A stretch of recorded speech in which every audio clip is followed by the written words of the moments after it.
Understanding the New Covenant, a closer look at Hebrews 8. Greetings everyone, I hope all is well with you. Today I want to go over Hebrews 8, 6-12, a passage often used by many Christians to claim that the New Covenant replaces the Old, meaning the New Testament replaces the Old Testament, and that the Torah, the law of the Most High, which many call the law of Moses, is no longer in effect. Let me be clear, I'm not here to bash Christianity. I'm here to shed light on the misinterpretation of Paul's letters. Many quote Paul without understanding his depth or the context of his writings. Sadly, most aren't willing to read or listen. And as Peter warned in 2 Peter 3:16, his letters contain some things that are hard to understand, which ignorant and unstable people distort as they do the other scriptures to their own destruction. Hebrews 8, 6-12, and Jeremiah 31, 31-34. When studying Hebrews 8, Paul references the new covenant that would replace the old covenant. But if you read only this section, you'll miss the full picture. It's always vital to read from the beginning and use precept upon precept, as the prophet said in Isaiah 28:10. For precept must be upon precept, line upon line, here a little and there a little. Let's start with Hebrews 8:5. Who serve the copy and shadow of the heavenly things, as Moses was divinely instructed when he was about to make the tabernacle. For he said, "See that you make all things according to the pattern shown you on the mountain." Then in verses 7-10, Paul writes, "For if that first covenant had been faultless, then no place would have been sought for a second. Because finding fault with them, he says, Behold, the days are coming, says the Lord, when I will make a new covenant with the house of Israel and with the house of Judah, not according to the covenant that I made with their fathers in the day when I took them by the hand to lead them out of the land of Egypt, because they did not continue in my covenant, and I disregarded them, says the Lord. For this is the covenant that I will make with the house of Israel after those days, says the Lord. I will put my laws in their mind and write them on their hearts, and I will be their God, and they shall be my people." Many stop there, but to understand Paul's point, you must keep reading. Verse 13 says, "In that he says, a new covenant, he has made the first obsolete. Now what is becoming obsolete and growing old is ready to vanish away." At first glance, that sounds like the Torah is abolished, but that's not what Paul is teaching. Hebrews 7-9, context of the New Covenant. In chapter 7, Paul explains the priesthood of Melchizedek, the king of Salem and priest of the Most High, and how the Messiah came in that same order, bringing a new and greater priesthood. In chapter 9, Paul speaks about the earthly sanctuary, the tabernacle, and the limitations of the Levitical priests.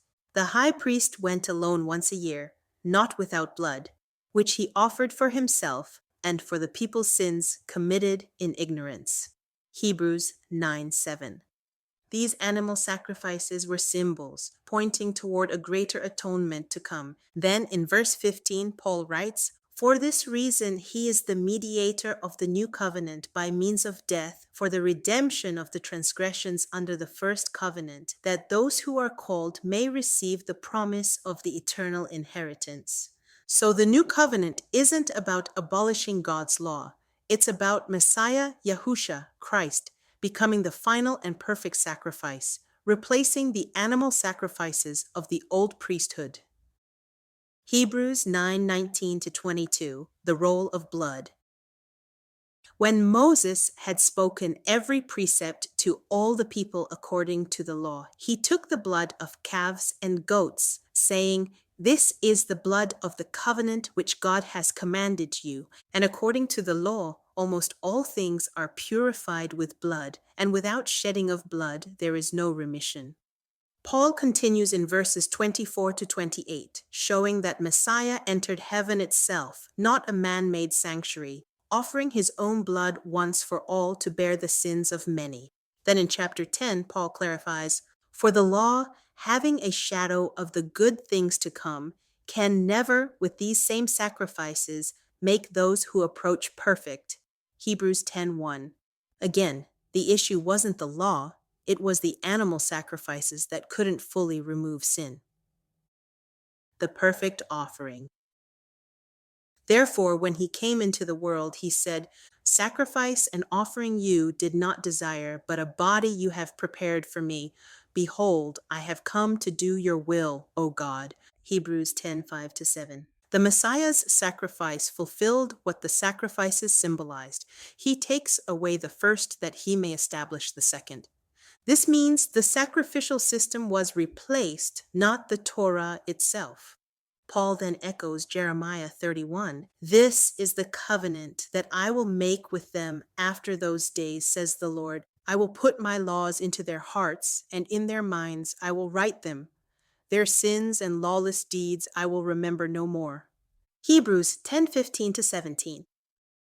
Living by faith, not lawlessness. Paul warns in Hebrews 10:26-31.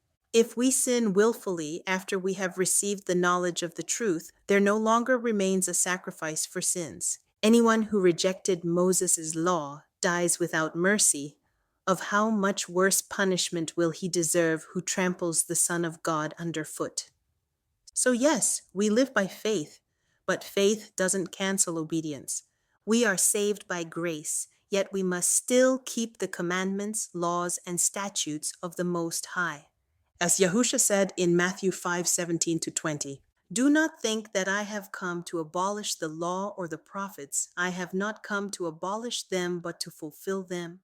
Until heaven and earth pass away, not the smallest letter or stroke shall by any means disappear from the law until all is accomplished."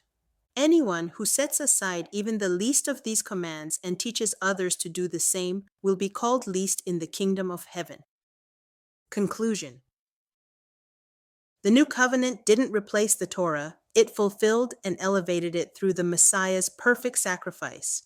We no longer offer animal sacrifices, but we are still called to walk in obedience with his laws written on our hearts. If you don't understand Paul's writings, ask the Most High for wisdom. As it says in James 1:5, "If any of you lacks wisdom, let him ask of God, who gives to all liberally and without reproach." The Torah is not abolished. It is alive in us, guiding us to walk righteously through faith and obedience. Shalom.